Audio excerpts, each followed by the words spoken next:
जय राम।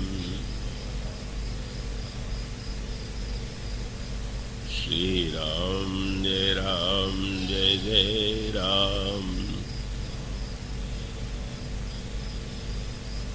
श्री राम जय जय राम। श्री राम जय जय राम। श्री राम जय जय राम।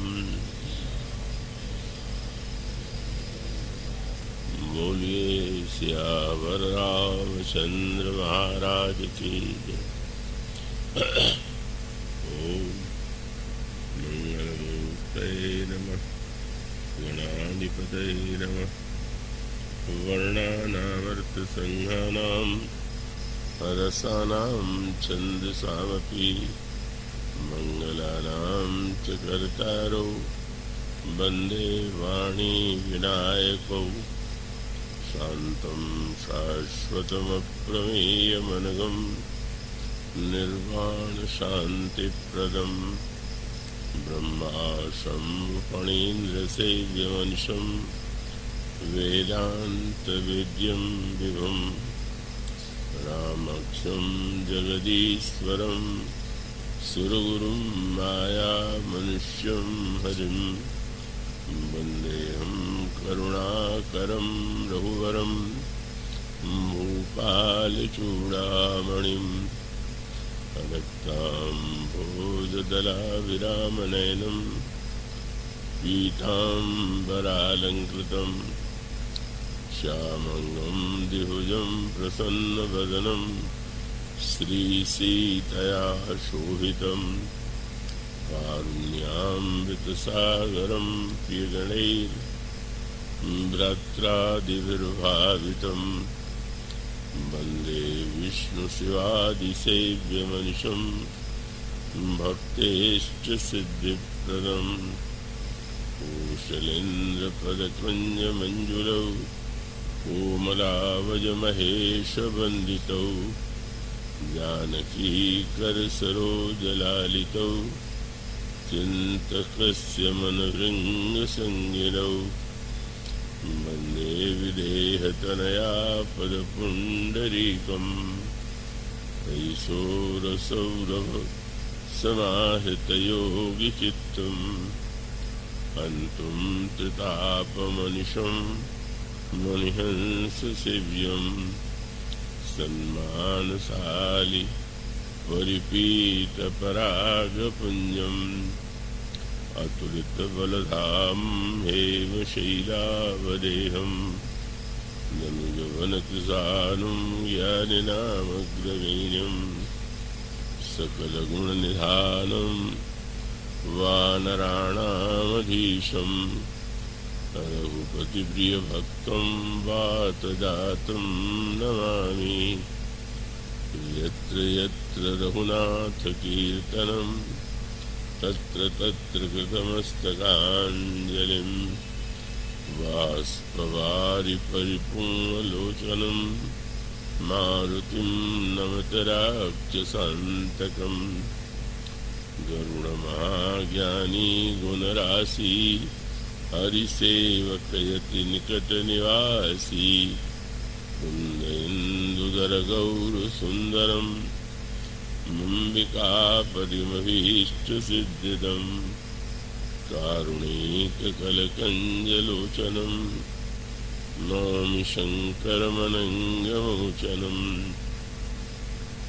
प्रभु समर्थ सर्वज्ञ शिव सकलकलागुणधाम योग ज्ञान वैराग्यनिधि प्रणतकल्पतरुणाम् वंशीविभूषितकरान्नवनीरदाभात् पीताम्बरादरुणबिम्बफलादरुष्ठात् पूर्णेन्दुसुन्दरमुखादरविन्दनेत्रात् कृष्णात् परं किमपि तत्त्वमहं न जाने। वैदेही सहिते सुरद्रुमतले हेमैर्महामण्डपे रत्ने पुष्पकमासने मणिमये वीरासने संस्थितम् अग्रे वाचयति प्रभञ्जनसुते तत्त्वं मुनीन्द्रैः परम् व्याख्यातं भरतादिभिः परिवृतं रामं भजे श्यामलम्। श्रीगुरुचरणसरोजरज निजमन मुकुर सुधारि वर्णो रघुवर विमल यशो जोदायक फलचारि सियावर रामचंद्र की जय।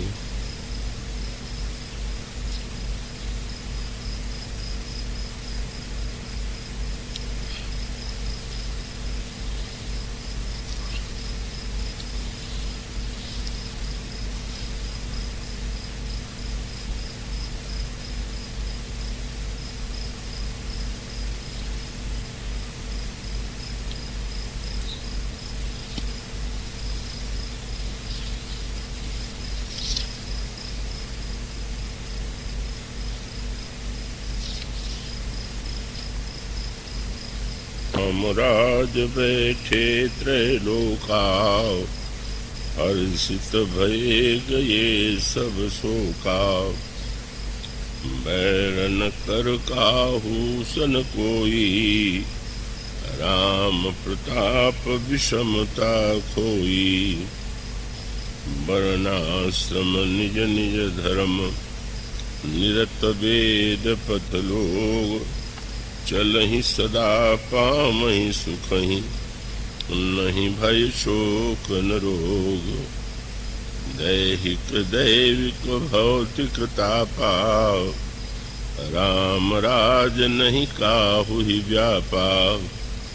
सब नर करहि परस्पर प्रीति चलहि स्वधर्म निरत श्रुति नीति। चारु चरण धर्म जग माही पूरी रहा सपने हूँ अगनाही। राम भगत रत नर अरुनारी सकल परम गति के अधिकारी। अल्प मृत्यु नहीं कौन्यू पीरा सब सुंदर सब विरुज शरीरा। नहीं दरिद्र को दुखी न दीना नहीं को अबुधन लक्षण हीना। सम निर्दम्भ धर्म रत गुणी नर अरुणारि चतुर सब गुणी। सब गुणज्ञ पंडित सब ज्ञानी सब कृतज्ञ नहीं कपट सयानी। राम राज नभगेश सुन सचराचर जग माहि। काल कर्म स्वभाव गुण कृत दुख काहू ही नाहि।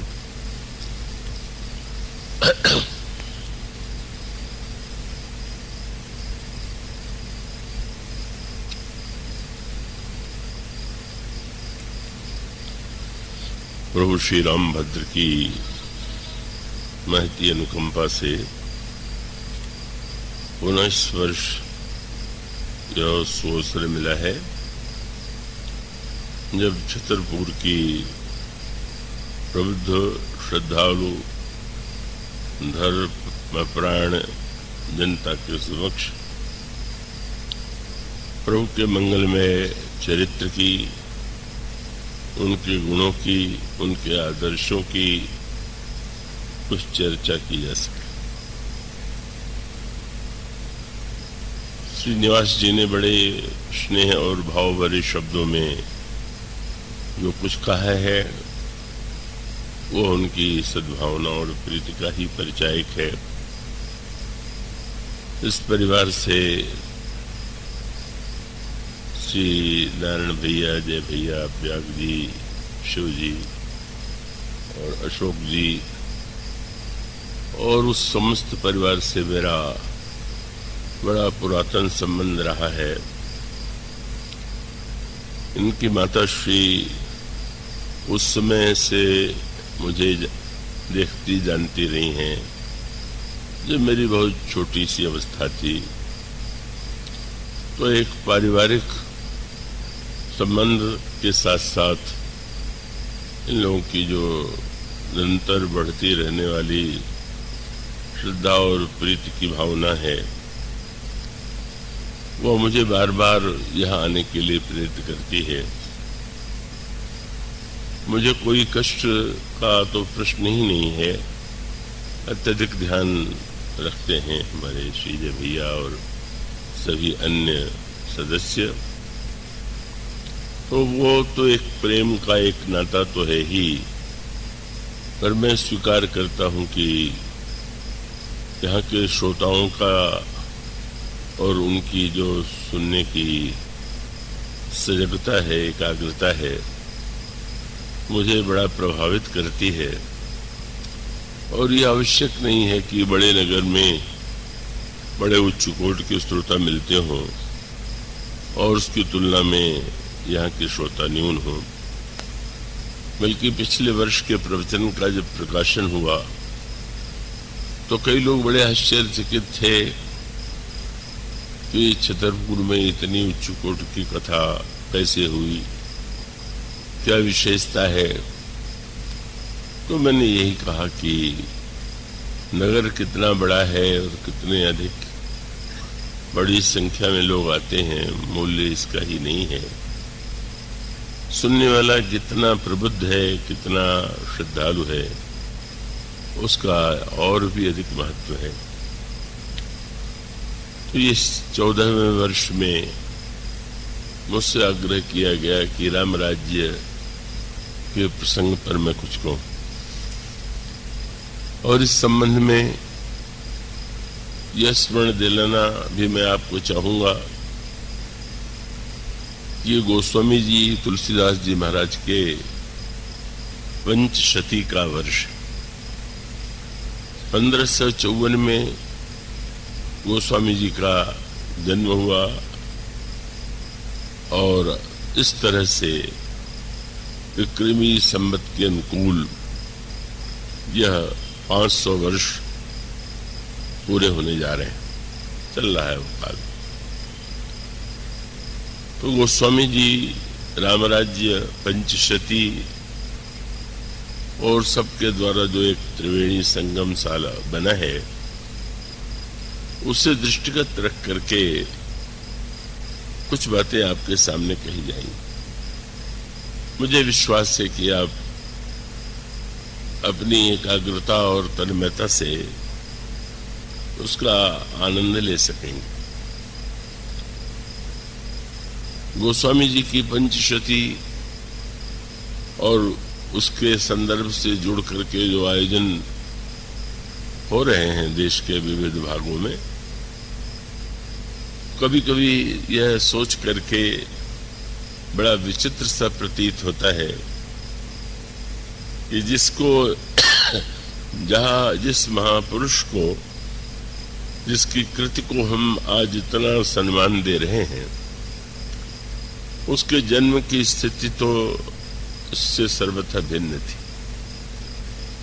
जिसके जन्म के समय बधाई नहीं बजाए गए, गीत नहीं गाया गया, पिता ज्योतिष के अंधविश्वासी थे और उनको लगा कि यह बालक तो बड़ा अभागा है, बड़ा विनाशक है, और वो इतने कहना चाहिए कि निर्मम ज्योतिष के मानने वाले थे कि उनको लगा इस बालक का त्याग कर देना चाहिए। तो बड़ी विचित्र सी बात है, जिस बात को गोस्वामी जी बार बार स्मरण करते हैं कि वह तुलसीदास जिसकी स्थिति बाल्यावस्था में रही, जन्म के समय रही, कि माता पिता जग जाई तजो, विधियूं न लिखो कछु भाल भलाई। कौन ऐसा भागा बालक होगा जिसका परित्याग पिता ने कर दिया हो, माता बाध्य रही हो और उसके पश्चात इतना उनका जो अंधविश्वास था उनकी रक्षा तो नहीं कर पाया, उनकी मृत्यु हो गई, माता की भी मृत्यु हो गई। और तब लोगों ने यही मान लिया कि इस बालक के दुर्भाग्य का इससे बड़ा लक्षण क्या होगा, और वह अनाथ बालक कि जिसे अपनी उदर पूर्ति के लिए, अपना पेट भरने के लिए दर दर भिक्षा मांगनी पड़ी, और जिसने ये कहा हो कि मैं तो केवल अगर कोई भिक्षा में 4 चने के दाने दे देता था तो मुझे तो वही चारों फल प्रतीत होते थे। 4 फल मांगो 4 ही चनक को। कल्पना कीजिए उस दरिद्रता, उस अभाव, उस कष्ट का जो उस बालक को मिला। और ऐसा अनाथ बालक ऐसा सनाथ हुआ और उसने ऐसा दिव्य संदेश दिया कि जिसे ग्रहण करके आज भी हम धन्यता का अनुभव कर सकते हैं, करते हैं। कभी कभी बुद्धिवादियों की गोष्ठी होती है, समाचार पत्रों में एक शब्द बार बार दोहराया जाता है, थोड़ा मुझे आश्चर्य होता है, थोड़ी हंसी भी आती है, और वह है एक शब्द जिसको पढ़े लिखे व्यक्ति जो पढ़ते होंगे समाचार पत्रों में, लेखों में, गोष्ठियों में, वो ये है कि तुलसीदास की आज प्रासंगिकता क्या है। तो मैं सोचने लग जाता हूं कि शायद क्या अगर कुछ बुद्धिमान व्यक्ति एकत्र होकर के गोस्वामी जी को प्रासंगिक होने का प्रमाण पत्र दे दें अथवा न दें, तो इससे क्या कुछ अंतर पड़ने वाला है? विचार यह नहीं करना चाहिए कि गोस्वामी जी की प्रासंगिकता क्या है, विचार यह करना चाहिए कि आज हम सब कुछ करते हुए भी प्रासंगिक नहीं रह गए हैं, और 500 वर्ष पहले जिसका जन्म हुआ वो आज जन जन में प्रासंगिक है। उसको प्रमाण पत्र थोड़ी चाहिए कि प्रमाण पत्र दिखला के कहें कि नहीं आज भी गोस्वामी जी प्रासंगिक। वो तो घर घर में, परिवार में और उच्च से लेकर के साधारण वर्ग में उनकी कृति व्याप्त है। तो ये तो हमें यह सोचने की प्रेरणा देती है कि 500 वर्ष पहले एक महापुरुष हुआ और वो आज भी इतना प्रासंगिक बना हुआ है, और जब स्वयं वे जो प्रासंगिक नहीं रह पाए, वे उनको प्रासंगिक होने के लिए उन पर विचार करते हैं। वस्तुतः गोस्वामी जी की जो प्रासंगिकता है, सर्वदा सर्वकालीन जो उनकी कृति की विलक्षणता है, उसके अंतरंग अर्थ पर आप दृष्टि डालिए और उन्होंने जो कृति दी, उस कृति में ऐसी क्या विलक्षणता है कि आज भी व्यक्ति के अंतःकरण में, व्यक्ति के जीवन में वो इतना रस का सृष्टि करती है। अभी ब्रह्मी में था, नवभारत टाइम्स की ओर से उसके सह संपादक महोदय आए थे और उन्होंने यही कहा कि कितने आश्चर्य की बात है, इतने वर्षों से रामलीला हो रही है, राम कथा हो रही है, और अब भी लोग उनका उत्साह, उनकी उमंग ज्यों की त्यों है। कथा के सुनने की जो जिज्ञासा की वृत्ति इतनी अधिक है, और बहुत प्रयत्न करके भी इस प्रकार कोई रचना यदि नहीं हो पाती तो ये क्या अद्भुत इसका रहस्य। मैं इसको बहुत भाषणात्मक नहीं बनाना चाहूंगा, पर उसका मूल सूत्र यह है कि प्रत्येक व्यक्ति जो है का वो दो विलक्षण माध्यमों से अपने जीवन में गतिशील। मैं आशा करता हूं कि आप पूरे चैतन्य रह करके सुनेंगे। एक है बुद्धि और दूसरा है मन। तो बुद्धि और मन की थोड़ी समस्या है। कई वस्तुएं ऐसी हैं, कोई ग्रंथ, कोई कृति, कुछ बातें कि जो बुद्धि संगत लगती, बुद्धि के अनुकूल लगती, बुद्धि उन्हें स्वीकार करती, लेकिन मन, उसकी प्रवृत्ति बुद्धि से भिन्न है और मन उसे स्वीकार नहीं कर पाता, मन उसमें रस नहीं ले पाता।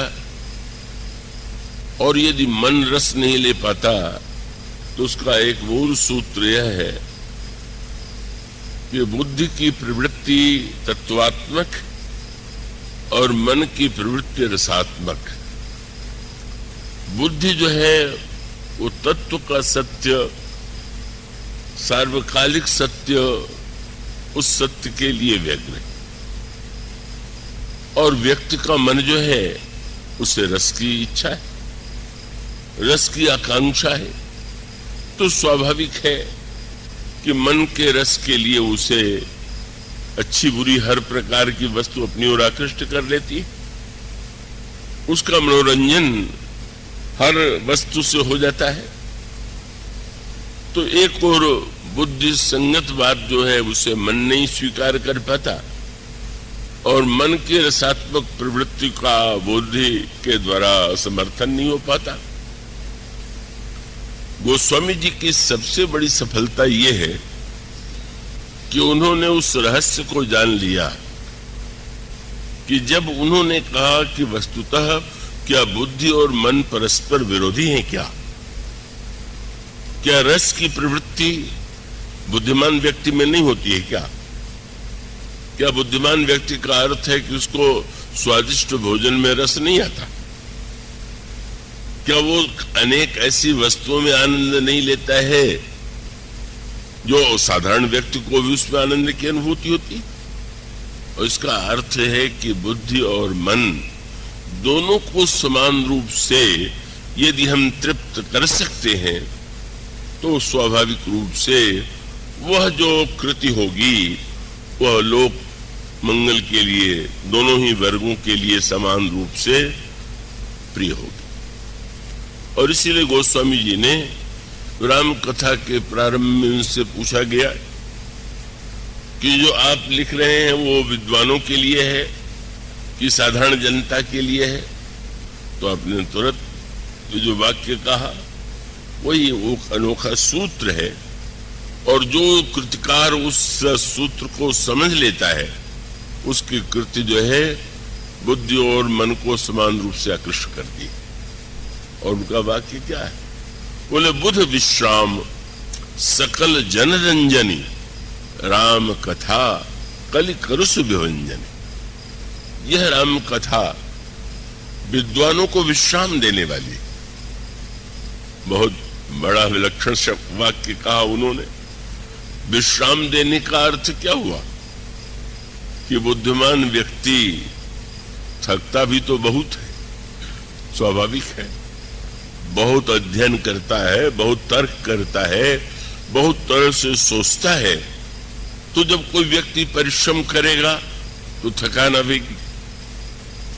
गोस्वामी जी एक नई बात कहते हैं कि जो मैं वस्तु मेरे माध्यम से आपके सामने आ रही है वह विद्वानों की थकान को मिटाती है। और उसका अर्थ तो आप सब अच्छी तरह समझ सकते हैं। साधारण व्यक्ति को थकने के बाद नींद आती है, तो क्या जो बुद्धिवादी है उनको थकने के बाद नींद नहीं आती है क्या? उनको नींद की आवश्यकता नहीं है क्या? और यदि है तो इसका अभिप्राय है कि गोस्वामी जी ने ये कहा कि अंततो गत्वा बुद्धि का जो उद्देश्य है वो क्या है? बुद्धि का भी चरम उद्देश्य यही है कि व्यक्ति जो है एक निश्चित निष्कर्ष पर, एक सत्य के साक्षात्कार में अपने को स्थित पावे। अगर वो निरंतर संदेहशील बना रहे, वो केवल तर्क वितर्क ही करता रहे, तो स्वाभाविक रूप से वो स्वयं तो थकता ही है, दूसरों को भी अपने तर्क और वितर्क के द्वारा थकाता ही रहता है। इसलिए मानो तर्क को भी दो भागों में बांट दिया गया, तज कुतर्क संशय सखल। तर्क कल्याणकारी, तर्क जो है उपादेय है, पर कुतर्क नहीं। तो गोस्वामी जी यह आग्रह पूर्वक कहते हैं कि जो विद्वान बहुत पढ़ करके, बहुत सोच करके बहुत थक गए हों आमे, और अगर वो राम कथा का श्रवण करेंगे, मनन करेंगे, अध्ययन करेंगे, तो उन्हें विश्राम प्राप्त होगा। और ये दावा भी उन्होंने उन लोगों की तरह नहीं किया कि वे लोग वह वस्तु दूसरों को बांटते हैं जो उनके पास नहीं। इसका अर्थ है कि जो व्यक्ति दूसरों को सुख बांट रहे हैं, अगर स्वयं उनके पास सुख नहीं है तो बांट क्या रहे। तो गोस्वामी जी ने ये कहा, पूछा गया कि जब इतने बड़े महाकाव्य कहिए, धर्म ग्रंथ कहिए, इस पुस्तक की आपने रचना की, तो आपको तो बड़ा परिश्रम पड़ा। तो गोस्वामी जी ने एक नई बात कही। उन्होंने कहा इस रचना का उद्देश्य थकना नहीं, इस रचना के द्वारा मैं थक नहीं गया।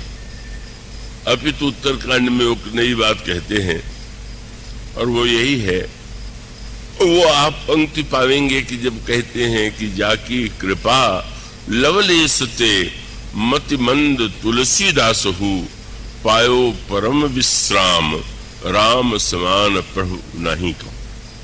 मैंने इस रचना के बाद परम विश्राम पा लिया।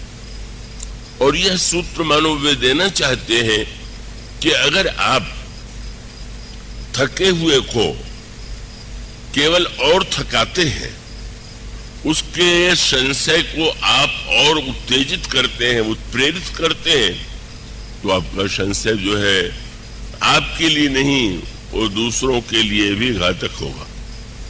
और इसलिए गोस्वामी जी ने कहा इस राम कथा की विशेषता यही है, यह विद्वानों को विश्राम देती, बुद्ध को विश्राम देती। और उसके साथ साथ वे कहते हैं कि ये इसका एक मैं बात कहूं, कई लोग सरल वस्तु को भी कठिन बना करके बोलना चाहते हैं। एक बड़े भारी विद्वान थे, कुलपति भी थे, तो वो जब अंग्रेजी में भाषण देते थे तो बीच बीच में इतना जटिल शब्दावली और इतना कठिन भाषण देते थे कि वो सुनने वाला समझ ही नहीं पाता था कि क्या कह रहे हैं। उनसे पूछा गया कि आप ऐसा क्यों करते, तो उन्होंने कहा कि इसके बिना इन पर प्रभाव पड़ ही नहीं सकता। जब इनको बैठ करके लगे कि मेरे समझ में नहीं आया, तो लगेगा कि हमसे कोई ऊंचा है।